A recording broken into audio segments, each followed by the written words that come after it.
Matriculación vehicular de forma digital en www.amt.gov.es. Puedes matricular vehículos exonerados, solicitar el cambio de especie y renovar el permiso de circulación. Es importante que no tengas valores pendientes de pago. El permiso de circulación llegará al correo registrado hasta en 30 días. Realiza tus consultas al 1-800-268-268 o a través de las redes sociales de la Agencia Metropolitana de Tránsito. Autorización número 0444. CNE, Elecciones Generales 2021. Fin de espacio promocional y publicitario. Con toda la fidelidad, con toda la fidelidad. Un manejo informativo solvente. Democracia. Estamos de regreso ya y, claro, el tema de las medidas para evitar los contagios, el tratamiento que se está haciendo a la epidemia, es un tema que tiene preocupados, que hay que buscar el criterio de los técnicos, y hemos invitado al señor doctor Manuel Gibaja, el jefe de la unidad de cuidados intensivos del Hospital Eugenio Espejo, que está ya con nosotros. Doctor Gibaja, bienvenido. ¿Cómo está? ¿Podría comentarnos cómo está este momento la unidad de cuidados intensivos y cómo, si se puede juntar las dos cosas, el momento que está en el Eugenio Espejo y como consecuencia de qué o producto de qué? Bienvenido, doctor Gibaja, buenos días. Muy buenos días, muchísimas gracias por la invitación. Primero haré una breve introducción. La unidad de cuidado intensivo del Hospital Espejo probablemente es el centro que más pacientes COVID graves ha recibido. Vale decir que hasta la fecha tenemos más de 560 pacientes que han requerido ventilación mecánica. En la época de mayor impacto del problema, llegamos a tener 2 unidades de cuidado intensivo dedicadas a atender estos pacientes. En el último tiempo, más de un mes, una unidad ha dejado de atender pacientes COVID y está dedicado a otros enfermos, y solo una, la más grande, para ellos. Y finalmente, en este sentido, la ocupación de esta unidad más grande, ventajosamente no es del 100%, fluctúa alrededor del 70%, a veces más, a veces un poco menos. Es decir, en este sentido, en lo que tiene que ver específicamente con nuestra unidad, el manejo de la situación, pues se la puede hacer, digamos. Quiero saludar al doctor Byron Núñez, infectólogo del HCAM. Doctor Núñez, bienvenido, buenos días. Bueno, en el hospital, en el HCAM, como se le llama, también ha tenido, pero el Eugenio Espejo tiene entonces, digamos, espacios todavía para moverse. Como que pasó el momento más duro, pero hay algunos que están pensando que puede venir una segunda ola de esto y que podríamos tener crisis mayores. ¿Cómo observa usted y cómo observa también desde el hospital en el que usted labora? Doctor Núñez, bienvenido, buenos días. Buenos días. Desde la perspectiva de la evolución de la epidemia como infectólogo, quisiera aclarar que no puedo yo dar información de mi hospital. Yo le hablo como infectólogo y catedrático de la Universidad Central y miembro de grupos internacionales en enfermedades respiratorias. La cosa hay que tomarle con mucha delicadeza. Yo considero que en el Ecuador se están generando alarmas innecesarias. Y eso lo demuestra el doctor Gibaja. Las alarmas innecesarias es que los medios de comunicación deben ser educadores y al mínimo bien informadores. ¿Qué sucede? El Ecuador debe ser analizado como país, pero en contextos de epidemia o pandemia se deben analizar las situaciones cantonales, literalmente hablando, 2, 3 ciudades importantes del Ecuador, Guayaquil y Quito, con sus respectivas provincias. Estoy mirando el reporte del COE Nacional. La pandemia, el impacto de la pandemia en el Ecuador se ha sostenido. Hay un proceso de decrecimiento, pero esto es país. Cuando yo miro el proceso Guayaquil-Guayas, hay un proceso de control evidente, pero hace aproximadamente un mes hubo un pequeño repunte del índice de reproducción básico de la enfermedad. Por ello, en Guayaquil tomaron acciones. En Pichincha, Quito, no hay un repunte. Lo que hay es decimos los médicos, una tendencia endémica. La enfermedad se quedó. No cede del todo, pero tampoco crece. Pero a esto hay que añadir una particularidad. Hay un número de casos que están aumentando, pero que no son casos de enfermos en sí mismos, y son casos que los está identificando el ilustre municipio de Quito a través de programas de captación y rastreo de casos. Este es un excelente programa mediante el cual podemos contener la epidemia. En ese contexto sí hay un incremento en el reporte del municipio, pero a modo general lo que a nosotros nos interesa es la capacidad que tenga el Estado, la salud pública, de responder al exceso de demanda de neumonías graves y trastornos mucho más graves, críticos, como las unidades de terapia intensiva, que eso sí, todavía en el Ecuador no tenemos esa capacidad. Por supuesto, hablo de Quito, de aproximadamente 125 camas que teníamos de UCI en la salud pública, se las duplicó. Y bien comenta el doctor Gibaja, hemos hecho otra terapia intensiva. Lo que sí es importante es que tampoco vamos a quedarnos toda una vida esperando pacientes con coronavirus, porque eso tampoco se tiene que hacer. Pero es que también ahí tenemos que responder a los otros enfermos y eso lo quería. Y doctor, y cuando usted nos dice las alarmas innecesarias, que sí, pero a los medios de comunicación no solo que tenemos que no perder la capacidad de alarmarnos, sino que tenemos la obligación de hacer un seguimiento para incluso comprometer a la ciudadanía y a los profesionales como ustedes, a los que invitamos, para que nos den lineamientos de comportamiento, porque la pandemia no trajo con certificados ni siquiera a los propios médicos, doctor Núñez. Estimado doctor Rocha, usted bien lo ha dicho, en el mundo no estuvieron preparados. Un grupo minoritario de personas, ya en el mes de enero empezamos a alarmar y no nos tomaron en cuenta. Empezamos a dar las primeras charlas. El paciente que tuvo el hospital Eugenio Espejo, bajo criterios clínico-epidemiológicos e imagenológicos, el paciente de origen chino que se le descartó tenía coronavirus. América Latina, Europa no creyó que esto iba a diseminarse por esta falta de comunicación. Por supuesto, hemos construido conocimiento, hemos construido respuestas, hemos construido salud pública, pero no es suficiente, porque como usted bien lo dice, déjeme terminar, gracias. Esto se nos va para mínimo un año más. Por lo menos. Por mínimo un año más. Entonces, todos debemos, como usted bien lo dice, apoyar el hombro en construir cambios de comportamiento, aprender a convivir con este virus, aprender a evitar los riesgos de transmisión. Claro. Y ahí permítame entonces preguntarle al doctor Manuel Gibaja que de la evaluación hecha del Hospital Eugenio Espejo y del área específica de la unidad de cuidados intensivos, vemos que se volvió... no sé si la palabra es exacta, manejable, pero ustedes han logrado controlar, el hospital ha logrado dar unas respuestas a esto. ¿Cómo han tratado a los enfermos de otras enfermedades que también deben haber necesitado cuidados intensivos? O sea, ¿cómo han logrado equilibrar? Porque ahí hay una cosa que yo sí quiero decir.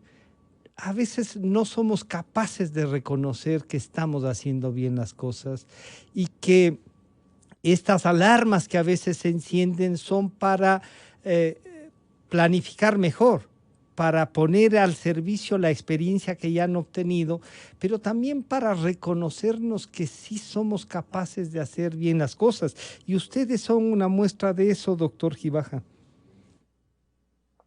Bueno, en primer lugar, permítame hacer un comentario en relación a lo que ha dicho Byron Núñez. Uno de los problemas que ha enfrentado esta pandemia ha sido la que han llamado algunas personas la infodemia. Yeah. Cuando hablo de infodemia me refiero no solo a los medios de comunicación, me estoy refiriendo a la influencia de las redes sociales que ha tenido. Este ha sido un gravísimo problema que en cuidado intensivo nos hemos visto, porque en medios no autorizados se habla con absoluta certeza de qué tratamiento es efectivo. Y eso provoca problemas a la hora en la vida real de mirar pacientes, porque sus familiares afirman, pues recogiendo la categoría con que se afirma en diferentes medios de que este es el tratamiento adecuado y por qué es que no se los damos. Es decir, este tema de la infodemia ha tenido una influencia negativa en todo este proceso de enfermedad. Luego, lo otro que usted ha dicho, se ha hecho bien las cosas, dice usted. Yo ya llevo haciendo casi 30 años cuidado intensivo y este problema de salud monumental al que se ha visto enfrentado los médicos que atienden directamente pacientes COVID y los médicos de cuidado intensivo, porque hemos sido sometidos a pruebas realmente terribles, han demostrado a la larga que hemos hecho bien las cosas, a pesar del vaivén que ha habido incluso en el manejo de una enfermedad que se ha comportado de una manera inusitada y con cambios bruscos en cuanto a los manejos.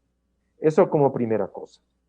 Como segunda cosa, efectivamente, cuando el pico de la enfermedad era altísimo, sobrepasadas las unidades de cuidados intensivos y los hospitales, evidentemente los pacientes de otras patologías sufrieron las consecuencias. Eso es innegable, porque es una situación difícil de manejar que ha pasado en todo el mundo y no solo acá.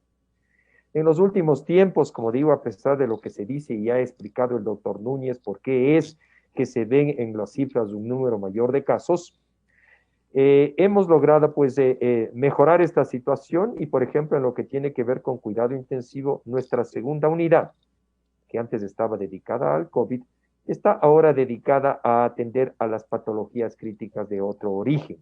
Entonces hemos empezado de alguna manera a trabajar en esto, que ha sido un problema pues durante la pandemia. Probablemente todavía no es suficiente, pues porque el Hospital Eugenio Espejo es de referencia para ciertas patologías por su nivel, pero hemos empezado a mejorar esta situación. Entonces, permítame decirle al doctor Núñez, la academia, la universidad, y ustedes han estado trabajando en eso. Usted nos decía esto por lo menos un año más, las vacunas vendrán, y ahí comienza un tema que vale la pena que ustedes dos nos ayuden también a reflexionar. Cuando hablan ya de las vacunas, su cadena de distribución, por lo tanto de generación de una política pública para esto, cómo van a hacer la distribución, todo eso habrá que pensarlo, deberán las autoridades responder. Pero desde la academia, doctor Núñez, el manejo equilibrado de la pandemia sin alterar la vida, pero sí tomando los cuidados, médicamente, ¿cómo debe ser tratado? ¿Cómo vamos reincorporando a la ciudadanía a las actividades? No sé si a esta, lo que se denomina la nueva normalidad, tomando en cuenta lo que nos ha dicho el doctor Gibaja, que no con los medios tradicionales, sino las redes sociales, nos hablan de un montón de cosas que en lugar de ayudar desinforman, doctor Núñez. Estimado licenciado, doctor, esta nueva normalidad debe ser un objetivo educativo, pedagógico en nuestro entorno nacional. Esta nueva normalidad significa, como dije anteriormente, convivir con un virus generando un comportamiento, un cambio conductual social que me permita disminuir los riesgos de transmisión. ¿Qué quiero decir con esto? La nueva normalidad implica una modificación de los comportamientos de la conducta social del ecuatoriano. La nueva normalidad significa que ya no debe haber la romería al quinche, que si usted quiere visitar a la Virgen, ya no vaya en grupo 500,000 de habitantes, puede ir durante todo el año. La nueva normalidad implica ya no consumo de alcohol, a nivel comunitario, porque cuando la gente está consumiendo alcohol, deja de usar la mascarilla y empieza a hablar. La nueva normalidad implica ya no comer en grupo. Esta serie de comportamientos se resumen en cosas prácticas que tienen evidencia científica, pruebas que la han validado. Primero, el comportamiento humano debe estar dirigido a no convivir con personas ajenas de manera cercana. ¿Esto a qué ha llevado? Al distanciamiento físico, no social. 2, al no estar conviviendo de manera agrupada o concurrida en sitios aglomerados. Esto implica evitar fiestas y demás. Y 3, tener una ventilación adecuada de los ambientes, no estar en lugares cerrados. Estas son las famosas 3 Cs de prevención del coronavirus. No estar cercano, no estar en lugares cerrados, no estar en sitios concurridos. Fíjese cómo esta triada básica implica un comportamiento, tanto personal como social. Y allí creo yo que los medios de comunicación, las mismas redes y el Estado debemos estar educando y no parar de educar. Y ahí entonces les quiero plantear y una reflexión, no solo por aquello de la educación y la necesidad de que también interactúen los niños, los jóvenes, que no se vaya a perder esta posibilidad de relacionarnos humanamente y no solo por la pantalla y no nos podemos ver físicamente, la posibilidad de ir retomando estas otras actividades con las 13 que nos han planteado.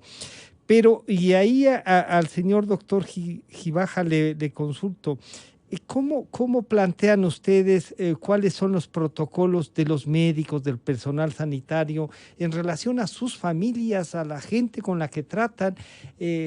¿Cómo se garantizan ustedes de no ser ustedes mismos los pacientes, cosa que les ha pasado, doctor Gibaja? Antes de responderle, doctor Rocha, claramente el doctor Núñez ha explicado lo que está demostrado que funciona para evitar los contagios. Yo creería incluso que la población a nivel mundial, incluso la población ecuatoriana, está clara del asunto. Sin embargo, desde mi perspectiva, a la hora de la hora veo que no se cumple. Hemos pasado a un escenario diferente. El escenario de haber perdido el respeto a la enfermedad, el respeto al virus, o no sé si el miedo, y entonces pues se ha vuelto rutinario escuchar ese tipo de recomendaciones y por ese mismo hecho, en un porcentaje no despreciable de la población, no cumplirlo. Y eso lo vemos a diario. Eso es lo que me preocupa. Todos aparentemente conocen, pero no lo hacen. No estamos cumpliendo. Una cosa es saber y otra cumplir, ¿no? Claro. Eso es lo que yo miro. Una cosa es saber y otra cosa es cumplir. No depende del sitio de Quito, no depende del nivel cultural o socioeconómico. El doctor Núñez, por ejemplo, dice que no es buena idea reunirse con gentes a la que no conocemos. Sin embargo, todos somos testigos en donde vivimos de que esto sigue sucediendo. Ese es uno de los problemas que existen. Por tanto, debe establecerse una estrategia para hacer hincapié en esto que aparentemente sabemos se lo cumple. Ahora, ya en relación a su pregunta, pues bueno, los médicos tenemos un rol o un esquema de cuidado cuando estamos en el hospital, tenemos unas normas de cuidado, por ejemplo, en la unidad de cuidado intensivo, y cuando estamos en la comunidad, pues somos comunidad como cualquier otro, donde tenemos que pues cuidar las normas que aquí se ha señalado, a veces más, a veces menos, pero lo hacemos. Por ejemplo, en el caso mío, evidentemente yo ya me reúno ocasionalmente con mis nietas, pero tengo, por ejemplo, la precaución, que ya es una cuestión particular, de hacerme un PCR antes de mirarme a ellas. Pero más allá de esa, que es una conducta particular mía, pues el médico en la comunidad tiene que respetar, y quién más él, lo que acaba de explicar el doctor Núñez, para evitar que no suceda el contacto a nivel de la comunidad. Les voy a pedir, se nos fue el tiempo, pero sí les quiero pedir una reflexión entonces, que desde el punto de vista académico, de médicos profesionales comprometidos con la salud, nos den unas recomendaciones, a más de las 3C, que ya nos ha explicado claramente y nuevamente el doctor Núñez. Y yo diría, ¿qué más debemos hacer? Y adicionalmente, ¿qué deben hacer las autoridades? ¿Más regulaciones, más limitaciones o más compromiso social? Doctor Núñez. Un acuerdo social, un compromiso social, como usted lo dice.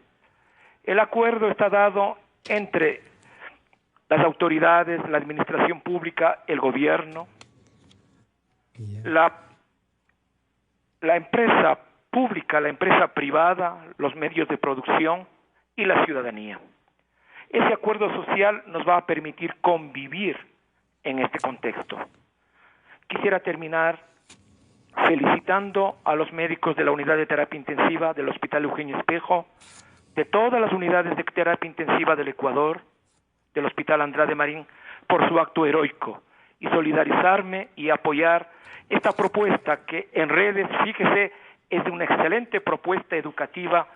Ayúdame a ayudarte. Yo creo que eso es parte de lo que queremos construir.